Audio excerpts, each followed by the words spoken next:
Hello, and welcome back to Cardboard Decoy Plays Kerbal Space Program. Now, I've made a couple modifications. We now have a new control wheel. We've got some RCS stuff. Oh, I need RCS tanks. Is that our... Yeah, that's an inline RCS fuel tank. How big is it? It's pretty big. Huh. Where could I put this where it would be a reasonable place to put it? Will that work? Yeah, screw it. Why not? Okay, so we got plenty of RCS there. That'll help us control our descent. Or at least our ability to fly around, and then we'll add some smaller ones around our control wheel here for landing and all that other stuff. So it should be totally fine, in other words. No big deal. I am incredibly pleased that I can actually put them there. So that makes me wonder if maybe I should attempt to put some other things in a few places. But no, you know what? We don't need to. Okay. What I was going to do is add nose cones to all of these. Will it let me? It will let me. Yeah, sure. Why not? Okay, cool. We'll put a nose cone here too for funsies. Yeah.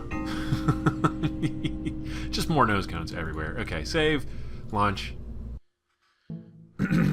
Let's see what happens. We have pylons in place, so we don't need to worry about exploding unceremoniously again. Thank God I actually started catching on to that, because that was starting to get a little annoying. Okay, so Jeb Rescue, we added some fuel. Let's see if that'll actually help us get into space any better. Let's go ahead and turn on SAS. And cross our fingers. There we go. Good launch. We'll do just a tiny bit of a gravity turn here. And, yeah.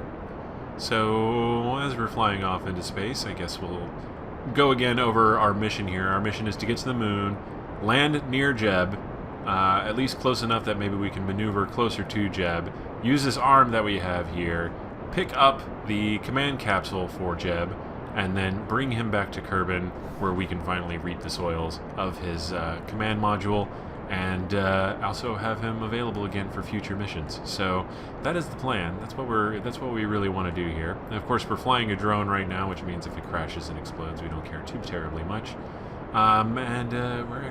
We're leaving the atmosphere here with some pretty furious gusto. So let's see, what's our apoapsis at? Our apoapsis is not even close to high enough to be concerned anymore, but we will go ahead and approach our 45-degree angle here as we are exiting the thicker part of the atmosphere.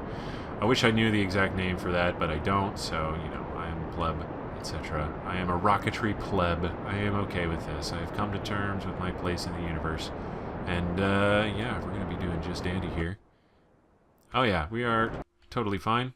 Let's go ahead and turn on RCS and try to get more of a turn here. So since we're at 70,000 feet at our apoapsis, we are just going to turn a teensy bit over this way.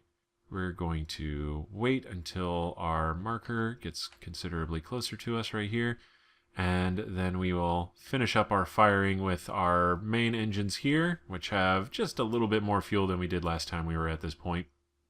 Totally good. Totally fine. And turn off RCS there. So SAS is going to be relatively useless at this point. So let's go ahead and time warp a little bit. Yeah, we're going ×4. This is fine. Once again, this rocket design has really surprised me so far. I'm extremely pleased that it works as well as it does. So, alright. And let's just go ahead and punch up those rockets until the fuel is out. And then even out our trajectory a little bit. Separate. Fire these rockets. Good stuff. And there we go. We're still continuing to be straight here. We're going to try to watch this and keep it under control as much as possible. Right now we're still kind of rising in our apoapsis, which we want to minimize as much as possible so we continue to go towards the horizon line, if not lower, just to keep that in check. So, Kerbin apoapsis. Notice our icon is that of a satellite because we are flying a drone piece. So, let's go ahead and, yes, we are nearing orbit status. And orbit established-ish. Alright, cool. Alright, so 133.76. Really, rather close enough. Let's go ahead and we'll circularize our orbit here. And cannot warp faster than 50k while below 1200 meters. Let's go ahead and yeah, we've got enough fuel to get to the moon, I believe. So let's go ahead and if the fuel there is the problem, we can fix that with relative ease, I believe. So let's go ahead and turn towards a prograde. Turn on RCS again, just to help us out a little bit faster here. And then we're going to circularize our orbit and start figuring out our moon approach. Okay. Whoa. Whoa. Wee. And yeah, there we go. Okay, and then we want 130 or so. Or until the thing spins around really fast, that works too. Yeah, close enough. Okay, cool. So then we want to head towards the moon. All pretty standard stuff. Says the guy flying to the moon. Alright, so we're 21 minutes out. That is not anywhere near the moon. Let's set as target. Where is the moon at that point? Is it going to tell me? Yeah, it's way further down the line. Okay, cool. Let's add a maneuver there. Whoa, don't go too crazy. Let's pull that out just a little bit. We'll adjust this way. Might be a little bit smarter. Okay, cool. We do have an encounter right there. That's a 29-second burn. That's quite a bit of burn. Likely, we are not going to have enough fuel to pull this off.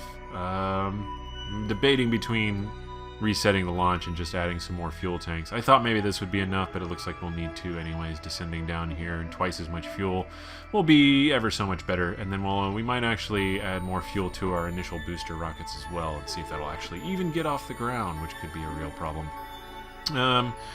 For now, let's just go ahead and see what happens if we try this. So, there we go. RCS is incredibly handy. So, let's just do this number. Slow it down. Slow it down.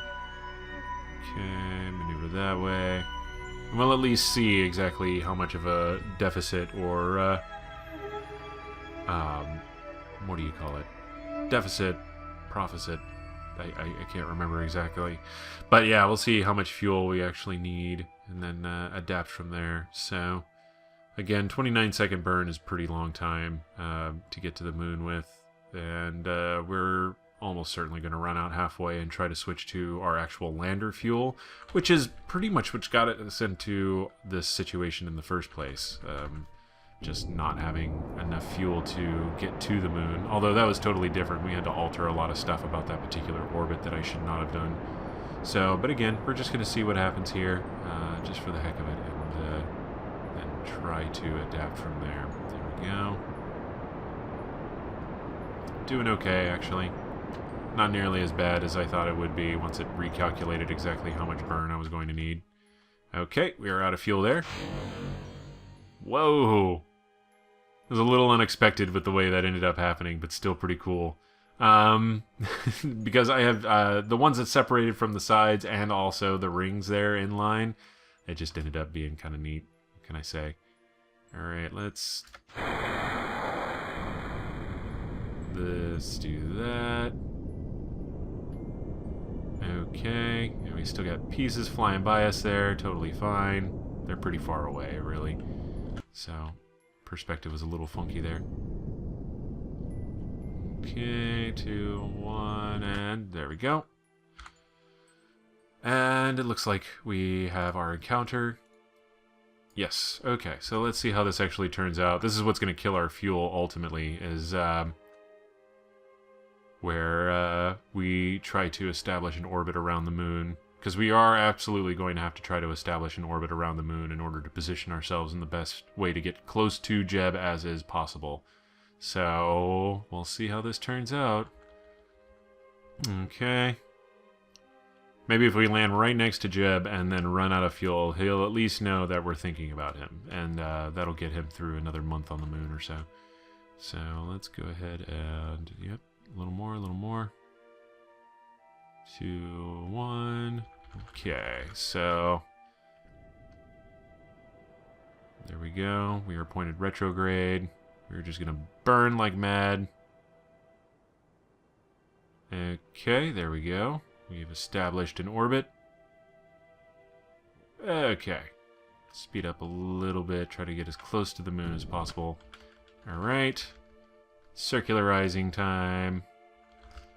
And how much fuel do we have left? We actually have a pretty respectable amount. I'm a little surprised. Not sure if it's going to be enough to get home, but it might be enough to get back into orbit, and then we can just rescue them from there. Just taking one step off of it at a time until we eventually get everybody home safe. That's the plan. That's what we want to accomplish here. So, and we will do whatever we can to accomplish it. We are not playing with money anyway, so yeah, you know, why not have some fun and just have this daisy chain of ships on its way back to Kerbin after all of this. I think that would be hilarious and fantastic. And I almost kind of want it to happen now. What can I say? Maybe a little bit of a Kerbin sadist. Or masochist, depending on your particular beliefs on that subject. Okay. A little bit more. Trying to get to 20 once again. Okay. It's shrinking. Our periapsis is getting perilously low, so we're actually going to go ahead and speed this around. That's not the bad part. The bad part is the fact that, whoa, there we go. That's exactly on the T there. Alright. And then, yes. We're actually right over where Jeb is, so we might go ahead and try to land it from here. This could be very interesting. This could be a watershed moment in my Kerbal Space Program history. Alright. Alright. Whoa. Okay, there we go. That's 5,000 kilometers. We'll pass right over the head of Jeb. We got really lucky with that particular orbit there. So now all we need to do is position ourselves to better get an angle on this. And we still have half of our fuel left. Again, I feel really good about the possibility of this being a successful rescue mission on our first try here. But we'll see how the claw actually ends up working. That's the unknown factor at the moment. So there we go. It slowed down our time warp pretty considerably, which means that we might want to consider trying to set up an actual landing path here. Where are we at as far as that's concerned? Okay, so let's just do the tiniest of fires here. Oh, wow. Okay, that went from okay to in the dirt pretty quickly. So let's go ahead and raise just a little bit. Okay. Alright, and then what we want to do is try to arrange it so that we can actually see Jeb on the main screen. So hopefully, let's do ×5. And then, actually, can we set him as a target? Yeah. Let's see what that does to our HUD. It does nothing. We cannot see him still. Okay, but we can tell exactly where he's supposed to be thanks to our little pink marker here that's going to point us towards him. So let's go ahead and, again, we just want to land as close as possible, and then if we have to, we'll make Jeb roll over to the actual lander. So let's see. He's still over the horizon line. What we want to have happen is, let's see, I think, since I pointed at him, then as soon as this crosses the horizon line, so should he. Or the nose. See where the nose is? See what I'm talking about? Alright, so yeah, he should be just over the horizon now. He's on the lip of the other side of the big, huge crater in the moon. So, yeah, here's the crater. Crater begins. Alright. God, we're flying so low. It's a little nerve-wracking. I gotta be honest. Aha! There we go. We have sighted Jeb. Let's go ahead and turn things around a little bit. What we're gonna do is try to make sure we line up with him as much as possible. So there we go. We want to be even with the surface here. Okay. And we're going pretty terribly fast, I gotta say. And now what I'm trying to do is make sure prograde is lined up, straight up and down with where Jeb's location is. And that means we'll be heading for him. If I'm correct. God, I'm trying to like... Oh, this is maybe a tiny bit nerve-wracking. It's officially like getting kind of like, oh God, please work, please, please, please. I think All of my knowledge from playing Kerbal Space Program is finally coming together in this one rescue mission, and it feels pretty dandy. Alright, so I think that looks about right. Let's see. How are we headed? What's our heading like? Yeah, we're doing pretty okay. What's the distance here? 54 kilometers. Alright. Let's try to adjust that a little bit more. And then we'll start firing retrograde here pretty quickly. Yeah, we're getting there very quickly. Alright, let's turn retrograde. And start firing now. Oh boy. Slow it down big time. There we go. Our camera has righted. Alright, we don't want to slow down too much. We still want to get over there, so... What's it say? Yeah, we're still overshooting. This is good. No, man. Are you guys as giddy as I am right now? Where it's just like, oh, come on. Oh my goodness. It's really happening. Yeah, we can see Jeb. Now, the worst case scenario at this point, aside from just botching the whole damn thing, is actually crashing into the old lander. I don't think I'm going to get that close. But that's still kind of like my, yeah, really bad. Also, second worst case scenario, we run out of fuel anyways. But again, I just want to see if this is, like, in theory, possible. Let's go ahead and or quick save. Not auto save. There's definitely a big difference there. Alright. We're going to start slowing down just a little bit more. Alright. Oh man, this is crazy. Okay, we're definitely, it looks like we're going to need more fuel for our interplanetary stage. This might be enough fuel to get on the planet and get off if we still have if we had an interplanetary stage right now helping us try kind of get in position here and slow down and all that other fun, we'd probably be fine. However, we definitely ran out of fuel early there because I was trying to avoid using fuel tanks as a structural support piece. Okay. Let's see what happens. Let's see. Oh, 9 kilometers, 6, 5, 4. I definitely don't want to have to roll for like 1.5 million kilometers, so I'm a little hesitant on the ditching all the horizontal speed at the moment. Okay. And we're going to run out of fuel. There's no way we're getting off the surface of the planet at least, but we're still practicing here. So this is a really good practice run for what we're going to definitely, hopefully, try to pull off next episode. Okay. Seeing as how we're about... Okay. No, that's not going to do it. Damn it. Okay. So, let's just speed this up. How far off of our mark were we? Due to fuel. It's okay, Jeb. Can we switch to... Oh. I want to switch to that one. Just so I could watch it crash. Kaboom.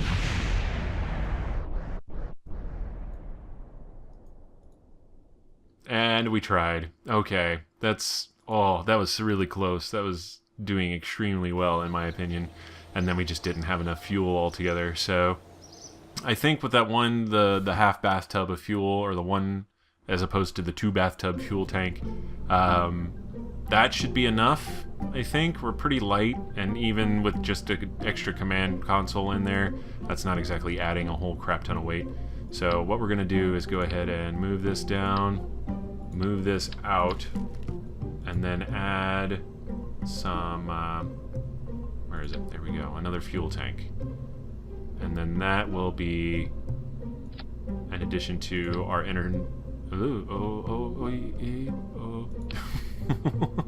God, I hate that. Alright, cool. 6, there we go. And there we go. And please attach. Just fucking, oh god. Alright, why? There we go. Alright, unfortunately, none of our struts are attached now. And it seems to be backwards. So, let's try that again. Hopefully with a little less what the fuck. Alright. I actually need to get rid of that. Alright. Jesus Christ, this is ridiculous. Alright, let's rotate this way. There we go. almost the correct orientation. We're real close on that one. God almighty, what a mess. Alright, rotate. There we go. No, stop it. What does that look like? That's still not right. Ugh. God, what a pain in my ass. Seriously. I hate it. Alright, let's see if we can fine-tune this and get it to work. Yeah, there we go. Now it's starting to make sense. That's pointing towards us. We want it to point it away. How does that look? Yes! Okay, so we're back to where we were. More or less where we want to be. Oh god, it still needs to turn just a tiny bit. Alright, here we go. Maybe it'll be easier if I orient like this. Alright. Is that right? Is that as right as it's gonna be? No! 1 more degree over. Oh god! I'm watching by the fins now. The fins seem to be the best way to determine which way it's pointing. There we go. And by 1 degree, I mean 5 degrees or whatever the increments are that it uses. Okay. So we have a lot of extra fuel on our interplanetary phase. That might hurt our ability to actually get out of what you call it, orbit thing, stuff, you know, flying in space. But I don't think it's going to be that much of a concern. So what we'll actually do is we'll just add a few more on the inside here, and yeah, there we go. That's not too bad, is it? It's a little wonky, but not bad wonky. Okay, so I think now that I know that this is... Whoa, hey, no. No, sir. Okay. Fuel line here to there. Alright, that should drain appropriately. So we added a few more to compensate, hopefully, for these tanks, and that'll give us just enough thrust to basically be in the same location. But yeah, next episode, we'll give it a shot. We'll try one more time, and then after that, it'll be like, sorry, Jeb, we'll come back whenever we have better tech. Either way, this has been Cardboard Decoy playing Kerbal Space Program. If you have enjoyed, please do like, comment, and subscribe. And yes, we will save Jeb, goddammit. But yeah, I'll see you next time. Have fun.